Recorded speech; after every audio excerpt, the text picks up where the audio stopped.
स्वर सुधा मंच पर प्रस्तुत है मालती जोशी की कहानी ढाई आखर प्रेम का। टन घंटा बजा और शेफाली की धारा प्रवाह वाणी जहां की तहां रुक गई। अमर अकबर एंथोनी की कहानी अपने क्लाइमेक्स पर पहुंच रही थी और इस मरे घंटे को अभी बजना था। कीर्ति को इतना ताव आया कि किताबें समेटती शेफाली का हाथ पकड़कर उसने कहा, ए, पहले कहानी तो पूरी कर, आगे का हाल पर्दे पर देखिए। शेफाली ने चप्पलों में पांव देते हुए कहा, तू सुनाती है तो पर्दे पर देखने का ही मजा आ जाता है। सच ऐसा लग रहा है कि हॉल की बिजली एकाएक गुल हो गई हो। जल्दी से शुरू हो जा, नहीं तो मैं सीटी मारना शुरू कर दूंगी, कीर्ति ने धमकी दी। अरे कुछ याद भी है, आज टीपू सुल्तान का पीरियड है, पहले ही वह हमसे खार खाए हुए हैं, शेफाली ने कहा। पर कीर्ति नहीं मानी, उसे जबरदस्ती हाथ पकड़कर बिठा ही लिया। हार कर शेफाली को कहानी पूरी करनी ही पड़ी, पर अब उसमें पहले किसी रवानगी नहीं थी। टीपू सुल्तान का चेहरा आंखों के आगे नाच रहा था। टीपू सुल्तान दरअसल इतिहास की प्राध्यापिका मिस शास्त्री का नाम था। एक बार फर्स्ट ईयर की छात्राओं को तंग करने के लिए उन्होंने फाइनल की छात्राओं को करारी डांट पिलाई थी। बस तभी से उन्हें यह पदवी दे दी गई थी।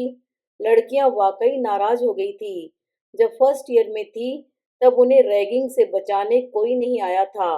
अब ये अच्छी मिस शास्त्री आ गई हैं, न्यू कमर्स के सामने उनकी किरकिरी कर दी। उनका सारा रोब चौपट हो गया, इसलिए उनका नामकरण करके लड़कियों ने अपना गुबार उतारा था। कीर्ति ने इत्मीनान से उठकर लॉन की घास फूस कपड़ों से झाड़ते हुए कहा, अगर पहले से पता होता कि इस बला से पढ़ना पड़ेगा तो कभी हिस्ट्री नहीं लेती, पर अब तो फंस ही गए हैं। शेफाली ने कोई जवाब नहीं दिया। कीर्ति का यूं मजे मजे से उठना, होले होले चलना उसके मन में घबराहट उत्पन्न कर रहा था। पीरियड लगभग आधा हो चला था। कमरे के बाहर से ही मिस शास्त्री की धारदार आवाज सुनाई दे रही थी। यह बात नहीं कि हुमायूं में अच्छे शासक के गुण थे ही नहीं, पर उसका दुर्भाग्य यह था कि वह गलत समय में पैदा हुआ था। हालात उस समय कुछ ऐसे थे कि दिल्ली के तख्त को एक आयरन मैन की, एक लौह पुरुष की जरूरत थी। अपने खूबसूरत नाम के बावजूद हुमायूं, मे आई कम इन मिस, नो, यह नो इतना दबंग और अनपेक्षित था कि सारी कक्षा सकते में आ गई। कीर्ति तो पहली कतार तक पहुंच भी चुकी थी, बुत बनी वहीं खड़ी रह गई। Did you hear me, miss Shastri की सख्त आवाज दोनों को चौंका गई। कीर्ति ने एक बार आंख उठाकर मिस शास्त्री को देखा, फिर सारी क्लास को और फिर शेफाली का हाथ पकड़कर धीरे धीरे क्लास से बाहर चली गई। शर्म और अपमान से दोनों भीतर तक लाल हो गई थी, पर वे स्कूली लड़कियां तो थी नहीं कि इस बात पर ढूमुल ढूमुल रोती रहती। यह प्रसंग तो उनके उफनते व्यक्तित्व के लिए एक चुनौती भर था। बेवकूफ की तरह दरवाजे से ही क्यों चिपकी रह गई, कीर्ति ने अपना गुस्सा उतारते हुए कहा। तुम्हारी वजह से रुक गई, नहीं तो मैं सीधे सीट पर ही जाकर दम लेती, फिर देखती वे कैसे उठाती। शेफाली कुछ नहीं बोली, उससे कीर्ति की तरह बोल्ड नहीं हुआ जाता था। दोनों फिर लॉन में बैठ गई और कीर्ति ने रजनीगंधा का गीत छेड़ दिया। आगे वाला घंटा भी गीत संगीत में ही डूब गया। इकोनॉमिक्स के पीरियड में सब लोग इकट्ठी हुई तो मिस शास्त्री की जाति की ही चर्चा चल रही थी। लड़कियां उन्हें कोस रही थी, सिर्फ सुरक्षा ने उनका पक्ष लिया। वह बोली कि कीर्ति और शेफाली अक्सर लॉन में या कैंटीन में बैठी रहती हैं, किसी भी पीरियड में समय से नहीं पहुंचती। आखिर टीचर्स कहाँ तक सब्र करें। वह बेचारी बात पूरी भी नहीं कर पाई थी कि शेम शेम के नारों ने उसे चुप करा दिया। मिसेज वर्मा अपनी बिनाका छाप मुस्कुराहट बिखेरती कक्षा में न आती तो पता नहीं यह हंगामा और कितनी देर चलता। नई मैडम के साथ नया विषय, नई बातें चल पड़ी। उनकी नींबू रंग की अमेरिकन जॉर्जेट कइयों को लुभा गई। कुछ लड़कियां उनके जूड़े की वेणियों में उलझ गई, कुछ हेयर पिन्स की जोड़ बाकी में डूब गई। पिछली बातें किसी को याद न रही, सिवाय कीर्ति और शेफाली के। गनीमत थी कि मिस शास्त्री का पीरियड हफ्ते में सिर्फ 2 या 3 बार पड़ता था। उसे एकदम गोल कर देने से भी उपस्थिति में कोई फर्क नहीं पड़ता। कीर्ति की यही सलाह थी, पर उसकी तुलना में शेफाली कुछ दब्बू स्वभाव की थी। फिर प्रिंसिपल मैडम का उसकी बुआ के यहाँ आना जाना था। उसे अक्सर डर लगा रहता कि शरारतों की भनक घर तक न पहुंच जाए। परिणाम यह हुआ कि अगली बार जब मिस शास्त्री की क्लास पड़ी तो दोनों समय से ही कक्षा में पहुंच गई थी। रोल कॉल लेने के बाद मिस शास्त्री कुर्सी से उठ आई। टेबल से पीठ लगाकर खड़े होते हुए उन्होंने अपने सहज और सधे हुए स्वर में कहना प्रारंभ किया। शेरशाह सूरी के संबंध में लिखते हुए भी इतिहासकार इस बात पर एकमत हैं कि वह एक वीर, प्रतिभा संपन्न और राजनीति कुशल शासक था। बाद में अकबर ने भी उसकी कई नीतियों को ज्यों का त्यों ग्रहण किया। इससे उसकी योग्यता का अंदाजा लगाया जा सकता है। यह उसका दुर्भाग्य था कि मृत्यु ने इतनी जल्दी उसका वरण कर लिया। मे आई कम इन मिस? शेरशाह सूरी के शासनकाल से कक्षा एकदम 20वीं सदी में लौट आई थी। दरवाजे पर सुरक्षा खड़ी थी, हांफती हुई, साड़ी के पल्लू से पसीना पोंछती हुई। यस कम इन, मीठे स्वर में उत्तर मिला। पुस्तकें संभालती हुई सुरक्षा अपने स्थान पर आ बैठी। इस अन्याय को देखकर शेफाली के मन में कसमसाहट सी हुई, पर वह जब्त करके रह गई। लेक्चर आगे चल पड़ा था। हाँ, तो हम देख रहे थे कि मिस कीर्ति एकदम तनकर खड़ी हो गई। This is sheer partialities. यह तो सरासर अन्याय है। Pardon, all latecomer should be treated alike, Kirti ने रोब से उफनते हुए कहा। मिस शास्त्री कुछ क्षण उसे घूरती रही, फिर बोली, प्लीज सिट डाउन। अब शेफाली को जोश आ रहा था। एक्सप्लेन करने के लिए मैं बाध्य नहीं हूँ, बैठ जाओ, मिस शास्त्री ने दबंग स्वर में कहा। कीर्ति का मन हुआ वॉकआउट पर जाए, पर शेफाली का भरोसा नहीं था, इसलिए चुपचाप बैठ गई। कक्षा में बड़ी देर तक खुसुर फुसुर होती रही। जब शोर कुछ थमा तो मिस शास्त्री ने कहा, सुना, क्या तुम लोगों में से कभी कोई लेट नहीं आया? क्या मैं सबको क्लास में अलाउ नहीं करती? इतना समझने की अक्ल तो मुझ में है कि कौन किस कारण से देर में आता है। यह लड़की है सुरक्षा। इसके घर में माँ बीमार है, 4 छोटे छोटे भाई बहन हैं। घर का सारा कामकाज निपटाकर, सबको खिला पिलाकर 3 मील दूर से साइकिल पर आती है। धोंकनी की तरह चलती हुई उसकी सांस देखो।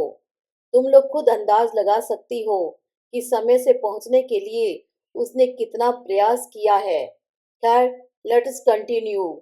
उनकी वाणी में फिर धार आई और एक बार फिर शेरशाह सूरी का साम्राज्य कक्षा में छा गया।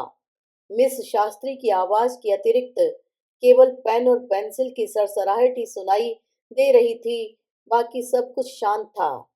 कीर्ति और शेफाली के पेन भी चल रहे थे, पर उनके नोट्स में शेरशाह का नाम कहीं भी नहीं था। वे पास पास बैठी दोनों लिखित वार्तालाप कर रही थी, जिसका रूप कुछ इस प्रकार का था। कीर्ति, तुमने सफेद कौवा देखा है? रोज देखती हूँ। काले कौवे के मुकाबले में उसकी आवाज कैसी लगती है? काला कौवा तो फिर भी सुर में काव काव करता है। दफ्तर की घड़ी को क्या हो गया? कहीं हार्ट फेल तो नहीं हो गया उसका? नहीं, वह टीपू सुल्तान की मयत में गई है। अपनी धुन में इतनी मगन थी, दोनों की पता ही नहीं चला कब लेक्चर समाप्त हुआ, कब लड़कियों ने अपनी कॉपियां बंद कर दी। उन दोनों के पेन सर्राटे से चल रहे थे।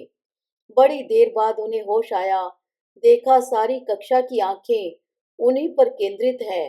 हड़बड़ाहट के साथ उन्होंने अपनी कॉपियां बंद की और आंख उठाकर देखा। सामने अपनी कुर्सी पर बैठी मिस शास्त्री मुस्कुरा रही थी। सुनो भाई, मैं जरा देखना चाहती हूँ तुम लोग नोट्स कैसे लेती हो। आज कॉपियां ले जाऊंगी, कल लेती आऊंगी।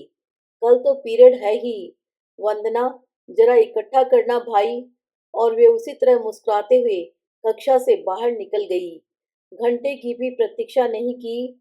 दूसरे दिन इतिहास के पीरियड में दोनों बहुत शान से दाखिल हुई। मिस शास्त्री को उन्होंने खूब छकाया था। शेफाली ने कॉपी में से कागज फाड़ लिए थे और कीर्ति ने तो कॉपी दी ही नहीं थी। अपनी शरारत का लिखित प्रमाण देने में तुक ही क्या थी। मिस शास्त्री ने आते ही सारी कॉपियां वंदना को संभलवा दी। रोल कॉल लिया और फिर सहज भाव से पर्स खोलने लगी। बोली, पता है ना भाई, कल शाम कैसी आंधी आई थी। मैं उस समय तुम लोगों की कॉपियां देख रही थी। सारे कमरे में कॉपियां बिखर गई। उन्हें तो किसी तरह समेट लिया, पर ये अल्लम गल्लम सामान जो निकला, उनके मालिकों को पहचानना मुश्किल हो गया। यह रहा एक स्वेटर का नमूना। जिस किसी का भी हो, मैं इसे उतार कर ही लौटाऊंगी। ये लॉन्ड्री की रसीद विमला शुक्ला की है। ये पोस्ट कार्ड सुरक्षा तुम्हारा है। याद से पोस्ट कर देना। यह एक गाना लिखा हुआ है, मायरी मैं का से कहूँ पीर अपने जिया की। रीता सक्सेना ने उठकर हाथ बढ़ा दिया। गाने का कागज उसे थमाते हुए वह बोली, बहुत प्यारा गीत है। ठीक से याद करके आना तो एक दिन सुनेंगे। और यह खत किसका है भाई? जन्मदिन की बधाई है शायद। एक नीला नोट पेपर उनकी अंगुलियों में झूल रहा था। सारी कक्षा चुप बैठी हुई थी। अरे, इसका वारिस कोई नहीं है। देखो, इस पर नाम तो नहीं है, पर यह इस तरह शुरू होता है। एकाएक शेफाली उठ खड़ी हुई। मिस, यह मेरी चिट्ठी है। तुम्हारी? किसने लिखी है तुम्हें? शेफाली कानों तक लाल हो आई, पर कीर्ति ने उसे उबार लिया। वह हमेशा की तरह तनकर खड़ी हो गई और बोली, यह खत मैंने लिखा है मिस, कोई ऐतराज? उसका स्वर आक्रामक था, पर मिस शास्त्री उसी स्वाभाविक शांत स्वर में बोली, अगर तुमने लिखा है तब तो कोई ऐतराज नहीं है। मैं तो यही सोचकर परेशान हो रही थी कि यह चवन्नी छाप शायर किसके पल्ले पड़ गया है। Really I wonder. कीर्ति, ये कोटेशंस कहाँ से बटोर लाई तुम? मिस, शायद आपको किसी ने अब तक यह नहीं सिखाया कि दूसरों के पत्र पढ़ना असभ्यता है, एटिकेट्स के विरुद्ध है। कीर्ति की स्पष्टोक्ति से सारी क्लास स्तब्ध रह गई, पर मिस शास्त्री जरा भी विचलित नहीं हुई। बोली, जो कुछ बचपन में नहीं सीख पाई, अब तुम लोगों से सीख लूंगी। चिंता मत करो। पर एक बात याद रखो, तुम लोगों के, अपनी छात्राओं के पत्र पढ़ने का मुझे पूरा अधिकार है, उतना ही जितना तुम्हारी मम्मी को है। तुम्हारे माता पिता तुम्हें यहाँ सिर्फ पढ़ने के लिए नहीं भेजते। वह काम तो घर पर भी हो सकता है। वे लोग इतना खर्च उठाकर तुम्हें और भी कुछ सीखने समझने के लिए भेजते हैं। तुम्हारी मानसिक गठन के लिए, आचार व्यवहार के लिए, संस्कारों के लिए हम लोग भी उतने ही उत्तरदायी हैं। इसलिए औपचारिकताओं के ये नियम हमारे साथ लागू नहीं होते। उनके स्पष्ट और निर्भीक उत्तर से कक्षा एकदम शांत हो गई थी। कीर्ति भी फूला हुआ मुंह लेकर नीचे बैठ गई थी। मिस शास्त्री ने शांत स्वर में आगे कहा, देखो कीर्ति, हम जो पढ़ाते हैं, जो लिखाते हैं, जो बोलते हैं, उसमें हमारे संस्कार परिलक्षित होते हैं। इस बात को कभी मत भूलना। घंटे की कर्कश आवाज में उनकी बाकी बात डूब गई। उनके चले जाने के बाद भी उनकी गुरु गंभीर वाणी छात्राओं के कानों में गूंज रही थी। केवल कीर्ति गुस्से से उफन रही थी। चवन्नी छाप शायर का खिताब उसे बहुत अपमानित कर गया था। अपने अपमान की आग शांत करने के लिए उसने मेज पर पड़ी चिट्ठी क्लास में उछाल दी। लो, पढ़ो इसे। बताओ तो जरा, इसमें इतना ऑब्जेक्शनेबल क्या है? टीपू सुल्तान को कभी कभी ताव आ ही जाता है, सरिता बोली। मैं बताऊं, यह शेरो शायरी उनके पल्ले नहीं पड़ी होगी। गड़े मुर्दे उखाड़ने का धंधा है बेचारी का। बीना ने सहानुभूति प्रकट की।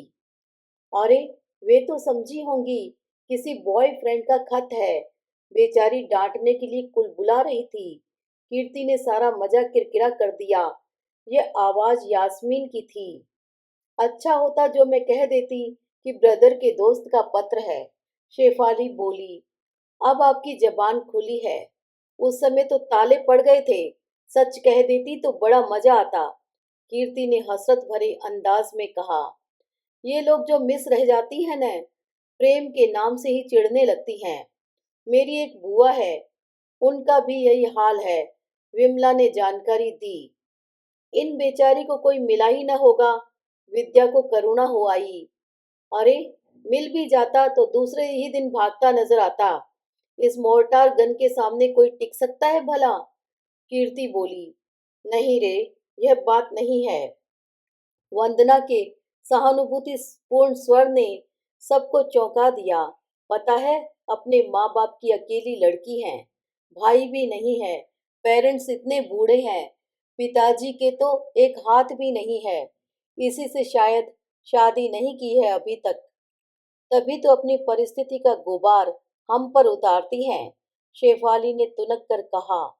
अगले हफ्ते जब शास्त्री का पीरियड आया, तब लड़कियों ने बोर्ड पर यह जुमला देखा। हाय कमबख्त, तूने पी ही नहीं। दूसरे दिन पोथी पढ़ पढ़ जग मुआ, पंडित भया न कोय। ढाई आखर प्रेम का, पढ़े सो पंडित होए। फिर एक दिन, काकी जी दुबले क्यों? शहर के अंदेशे से। अगली बार इस भरी दुनिया में कोई भी हमारा न हुआ। मतलब यह कि शेफाली हर बार कुछ अच्छा सा सोच कर आती और कीर्ति अपने खूबसूरत अक्षरों में उसे बोर्ड पर उतार देती। साथ वाली लड़कियों को भी इसमें मजा आने लगा। हर बार उत्सुकता बनी रहती कि इस बार क्या लिखा जाएगा। वे स्वयं भी कोई अच्छा सा शेर सुझाव के तौर पर ले आती। किंतु फिर भी खेल जम नहीं रहा था। जिनके लिए इतनी माथापच्ची की जा रही थी, उन पर इसका कोई प्रभाव नहीं पड़ रहा था। वे उसी सहज भाव से कक्षा में आती, रोल कॉल लेती और लेक्चर शुरू कर देती। अगर कोई मानचित्र बनाना होता तो डस्टर उठाकर निर्लिप्त भाव से बोर्ड साफ कर देती और शुरू हो जाती। उनके चेहरे की रेखाओं में कोई परिवर्तन नहीं आता। धीरे धीरे इस शरारती जोड़ी का जोश भी ठंडा पड़ चला। एक पक्षी नोक झोंक भला कहाँ तक चलती। फिर जैसे जैसे परीक्षाएं निकट आती जा रही थी, वातावरण अपने आप गंभीर हो चला था। पढ़ाई का भूत सबके सिर पर सवार हो गया था। बेकार की बातों के लिए समय नहीं था। फिर अचानक एक दिन घोषणा हो गई, फरवरी के प्रथम सप्ताह में वार्षिक स्नेह सम्मेलन होने जा रहा है। बस घोषणा क्या हुई, लड़कियों ने अपनी ओढ़ी हुई गंभीरता उतार फेंकी और जोर शोर से उत्सव की तैयारी में जुट गई। साल भर में यही तो एक अवसर होता है, प्रतिभा प्रदर्शन का। खेल कूद, वाद विवाद, निबंध, कविता, गीत, नृत्य, नाटक, अपनी अपनी रुचि के कार्यक्रमों का मंच सबके लिए खुला था। इस बहती गंगा में भी जो सूखी रह जाती थी, वे दर्शक और श्रोता की भूमिका निभाती थी। प्रति वर्ष की भांति इस वर्ष भी स्नेह सम्मेलन आनंद और उल्लास के वातावरण में संपन्न हुआ। अंतिम दिन डिनर का आयोजन हुआ। सांस्कृतिक कार्यक्रम के बाद सबसे ज्यादा आकर्षण इसी का होता था।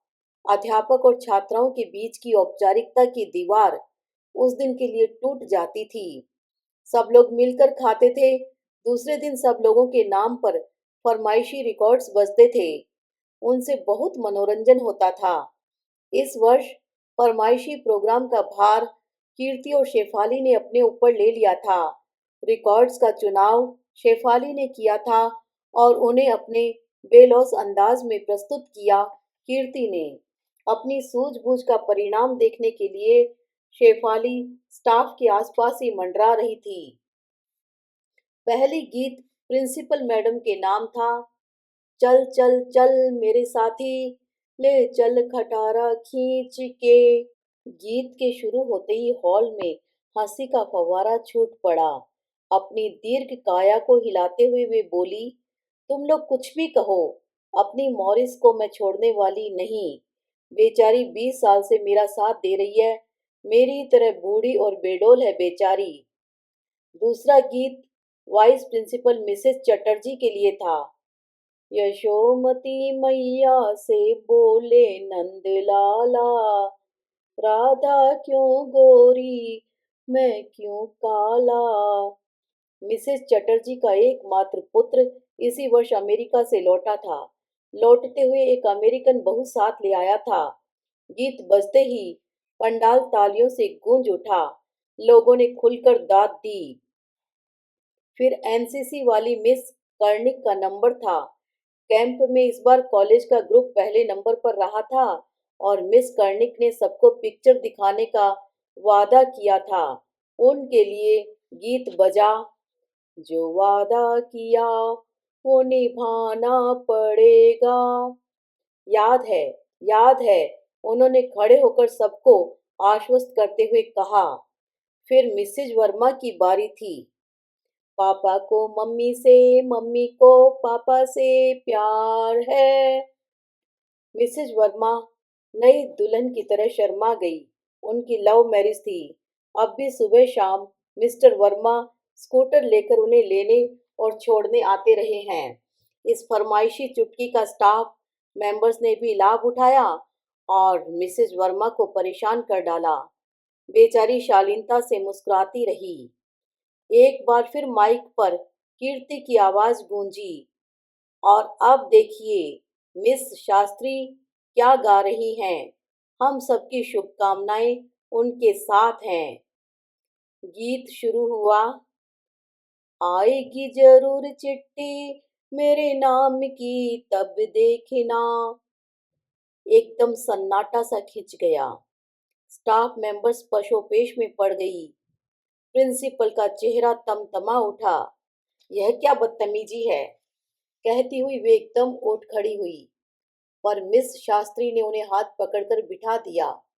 It is all right madam, let them enjoy. इसके बाद और भी गीत बजे। शेफाली ने बहुत दिमाग खपाकर लिस्ट तैयार की थी। चिड़चिड़े माली बाबा को भी नहीं बख्शा गया था। उसके लिए भी मेरी भैंस को डंडा क्यों मारा बजाया गया। पर समा जो एक बार उखड़ा सो उखड़ा ही रहा। सबका मूड उखड़ गया था। एक तिरस्कार भरी उपेक्षा सबके चेहरों पर थी, जिसे शेफाली ने बहुत तीव्रता से अनुभव किया। और यह तिरस्कार, यह उपेक्षा गैदरिंग के बाद भी उनका पीछा करते रहे। कहीं कुछ भूल हो गई थी। उनसे किसी ने प्रत्यक्ष रूप से कुछ कहा तो नहीं, पर वे इसे समझ गई थी। एक गहरी आत्मग्लानि में दोनों डूब सी गई। उनका चहकता व्यक्तित्व कुछ दिनों के लिए एकदम शांत हो गया। फिर एक दिन नोटिस बोर्ड पर काले चौखाने में यह समाचार पढ़ा गया। We regret to announce the sad demise of Mrs Shastri, mother of Miss Jayanti Shastri. इसके साथ ही शोक सभा की सूचना भी दी गई। और जैसा कि होता है, शोक सभा के बाद कॉलेज की छुट्टी कर दी गई। कक्षा की सब लड़कियां मिलकर मिस शास्त्री के घर जाने की योजना बनाने लगी। कीर्ति और शेफाली को साथ जाना बड़ा अटपटा लग रहा था, पर पीछे छूट जाना और भी बुरा लग रहा था। आखिर उन्होंने सबका साथ देने का ही निर्णय कर लिया। शाम को सब लोग झुंड बनाकर मिस शास्त्री के घर पहुंच गई। दरवाजे पर ही मिसेज वर्मा दिख गई। उन लोगों को आश्चर्य भी नहीं हुआ। सभी जानती थी कि मिस शास्त्री और मिसेज वर्मा में गहरी छंती है। मिसेज वर्मा ने बैठने का संकेत किया तो वे वहीं छोटी सी दरी पर सिमट कर बैठ गई। ऐसे मौकों पर क्या कहना चाहिए उन्हें कुछ भी पता नहीं था। अपनी सदाबहार मुस्कुराहट के अभाव में मिसेज वर्मा भी बड़ी पराई सी लग रही थी। वे भी चुपचाप मोड़े पर बैठी बुनाई कर रही थी। थोड़ी देर बाद उन्होंने ही कहा, जयंती से मिलने आई हो न, पर वह तो बम्बई गई है। 10-12 दिन बाद लौटेगी। बम्बई इस वक्त? लड़कियों को आश्चर्य होना स्वाभाविक ही था। उसका सारा परिवार वही है, भाई बहन पिता। माँ तो खैर अब नहीं रही। लड़कियां असमंजस में पड़ गई। उनकी समझ में कुछ नहीं आ रहा था। अभी आते समय फाटक के पास बगीचे में एक बुजुर्ग को देखा था। उनका एक ही हाथ था और वे उसी हाथ से खुरपी चला रहे थे। वंदना ने फुसफुसाकर बताया था, ये पिताजी हैं। तभी अंदर से एक बूढ़ी सी कांपती आवाज आई, कुसुम, कौन आया है?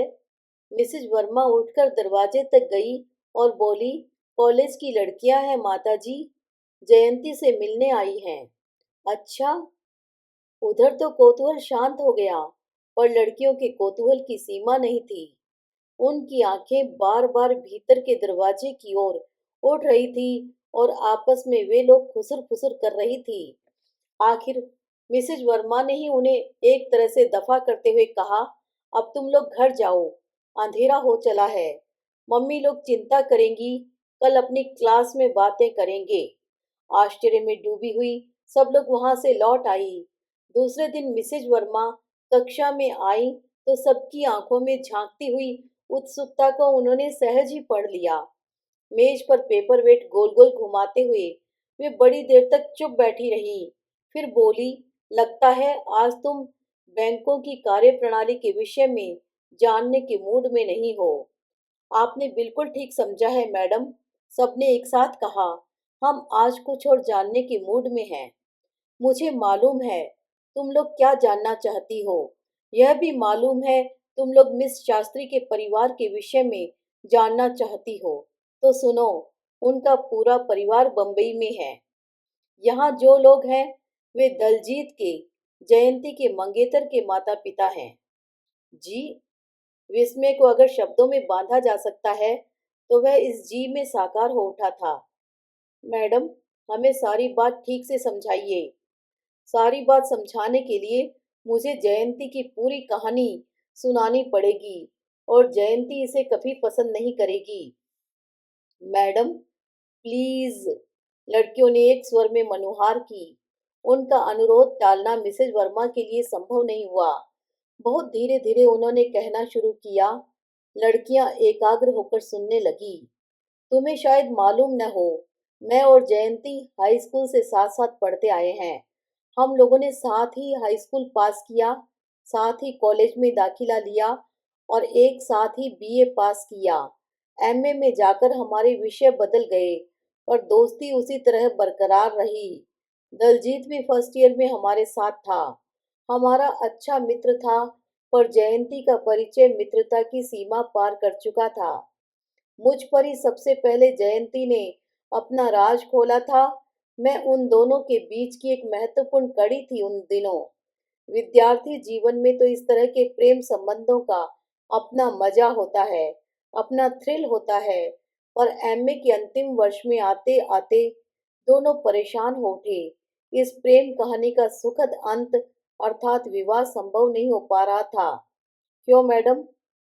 कारण कोई नया नहीं था, वही युग युगांतर वाला जाति भेद। जयंती का परिवार 56 नंबरी ब्राह्मण था, तो दलजीत चौहान राजपूत। दोनों पक्ष अपने अपने कुल गौरव का हवा बनाए हुए थे। अपनी जिद से तिल भर भी हटने को तैयार नहीं थे। एमए के बाद और भी 2 वर्ष गुरुजनों की स्वीकृति की प्रतीक्षा में बीत गए। तब दलजीत ने कोर्ट मैरिज करने का प्रस्ताव किया, परंतु जयंती ने उसका प्रस्ताव साफ ठुकरा दिया। क्यों मैडम? जयंती का कहना था कि लड़की को तो माँ बाप का घर छोड़ना ही होता है, विवाह चाहे उनकी सम्मति से हो या न हो। पर इस विवाह से दलजीत का घर छूट जाए, यह उसे मंजूर नहीं था। दलजीत माता पिता की अकेली संतान था। पिता इंडियन आर्मी में सूबेदार थे और एक वहां जर्मनी की भेंट चढ़ा आए थे। एक छोटी सी पेंशन और दलजीत के अलावा उनके पास कुछ नहीं था। जयंती से विवाह करके दलजीत उन दोनों प्राणियों को ऐसा ही छोड़ दे, यह जयंती को स्वीकार नहीं था। इसके बाद कुछ तो निराशा से उबरने के लिए और कुछ अपने राजपूती रक्त के कारण दलजीत सेना में चला गया। जयंती ने भी नौकरी कर ली। साल भर बाद पहली छुट्टी में दलजीत घर आया। आते ही उसने अपना प्रस्ताव दोहराया, पर जयंती अपने निश्चय पर अडिग थी। वह उल्टे उससे किसी सजातीय कन्या से विवाह करने का आग्रह करने लगी। उन्हीं दिनों बांग्लादेश का मुक्ति संग्राम छिड़ गया। छुट्टी के 8 दिन भी नहीं बीते थे और दलजीत का बुलावा आ गया। इस बार आलम यह था कि जयंती शादी की जिद पकड़े थी और दलजीत मना कर रहा था। वह जयंती को किसी प्रकार के बंधन में डालना नहीं चाहता था। जंग से लौटकर सोचेंगे, हर बात के लिए उसका यही उत्तर था। लेकिन जंग से दलजीत नहीं लौट सका। लौटा उसका सामान और उसके शहीद होने का समाचार। उस समाचार से जयंती के मन पर जो बीती, उसे शब्दों में बांधना कठिन है। हम लोगों को तो यह डर हो गया था कि कहीं वह पागल न हो जाए। महीने भर में उसकी शक्ल ऐसी हो गई जैसे बरसों से बीमार हो। अपने दुख का पहला ज्वर उतरते ही उसे उन दो अभागे प्राणियों का ध्यान आया जो इस संसार में एकदम अकेले असहाय छूट गए थे। उसने अपने आप को दलजीत के घर को ही समर्पित कर दिया। अपने पिता से उसने कहा, आपके तो और भी बच्चे हैं, पर इन बेचारों को अब देखने वाला कौन है। मुझे बहू के रूप में नहीं स्वीकार कर सके थे वे, पर बेटी के रूप में तो अपना ही लेंगे, मुझे विश्वास है। तब से उसका यही घर है, यही माता पिता है। विवाह की बात उठती है तो कह देती है, इन दोनों प्राणियों समेत जो मुझे स्वीकार करेगा, मैं उसी का वरण करूंगी। अब ऐसा त्यागी महात्मा इस देश में तो मिलने से रहा। मिसेज वर्मा ने अपनी कहानी समाप्त की। कक्षा में एकदम स्तब्धता थी, जैसे कोई उदात और दुखांत फिल्म अभी अभी समाप्त हुई हो। थोड़ी देर बाद वंदना ने स्तब्धता भंग की। मैडम, मिस शास्त्री तो अभी 10-12 दिन बाहर रहेंगी, फिर यहाँ कौन देखेगा। यहाँ का भार मैंने ले लिया है, तभी तो उसका पाँव यहाँ से निकल सका। आपको तो बहुत परेशानी होती होगी फिर। हाँ, थोड़ी बहुत तो होती है, पर इतना भी न किया तो दोस्ती किस काम की। दरअसल उसने जो त्याग किया है, कर रही है, उसकी तुलना में हमारी परेशानी है ही कितनी। बस पप्पू के लिए थोड़ी चिंता होती है, उसे कभी छोड़ा नहीं है न। और यह कहते कहते मिसेस वर्मा का स्वर थोड़ा कांप सा गया। मैडम, सबने देखा, कीर्ति हमेशा की तरह तनकर खड़ी हो गई है। मैडम, घर पर तो मेरे दादाजी हैं, उनका सारा काम मैं करती हूँ। बूढ़े लोगों की सेवा टहल का मुझे अच्छा अनुभव है। आप आज्ञा दें तो मैं आपका हाथ बटाने आ जाया करूं। तुम? विस्मय से मिसेज वर्मा की आंखें फैल गई। क्या हर्ज है मैडम, तब आप पप्पू को भी साथ रख सकेंगी और काम भी आसानी से होता रहेगा। Please madam, let me do this much. उसके स्वर की आर्द्रता से सब चकित थे। और शेफाली अपने आप पर भुनभुना रही थी कि ऐन वक्त पर उसे सांप क्यों सूंघ जाता है। जब भी कोई कहने लायक बात होती है, कीर्ति बाजी मार ले जाती है।